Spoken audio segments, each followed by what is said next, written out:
অনন্ত নীল আকাশের দিকে তাকালেই মানুষের মনে জাগে এক অদ্ভুত বিস্ময়।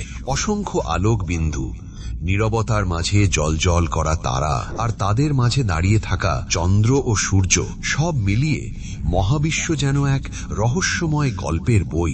আজ আমরা সেই গল্পের কিছু অধ্যায় জানার চেষ্টা করব। আমাদের সৌরজগতের কেন্দ্রবিন্দু হল সূর্য। এটি একটি বিশাল নক্ষত্র, যার তাপ ও আলো পৃথিবীর প্রতিটি জীবের অস্তিত্বের জন্য অপরিহার্য। সূর্যের আলো ছাড়া পৃথিবীতে কোনো উদ্ভিদ বাঁচতে পারত না, আর উদ্ভিদ ছাড়া প্রাণী জগতের অস্তিত্ব সম্ভব হতো না। প্রতিদিন সূর্য উদয় ও অস্ত যাওয়ার মধ্য দিয়ে পৃথিবীতে দিন ও রাতের সৃষ্টি হয়, যা আমাদের জীবনের ছন্দ নির্ধারণ করে।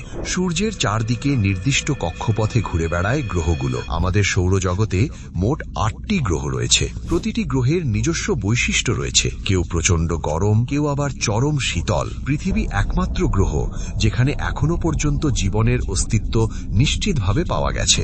গ্রহগুলোর এই বৈচিত্র্য বিজ্ঞানীদের মহাবিশ্ব সম্পর্কে আরো গভীরভাবে জানতে সাহায্য করে। পৃথিবীর একমাত্র প্রাকৃতিক উপগ্রহ হল চন্দ্র।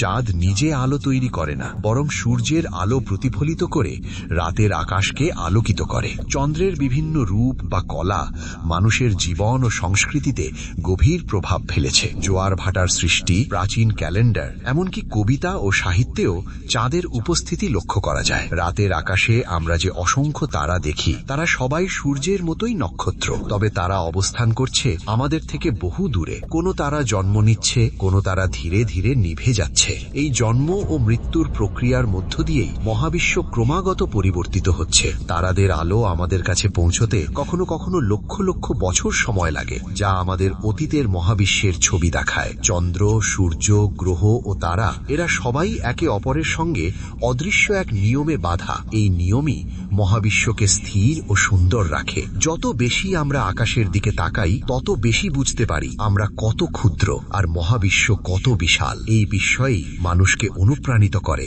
জানতে, অনুসন্ধান করতে এবং সামনে এগিয়ে যেতে।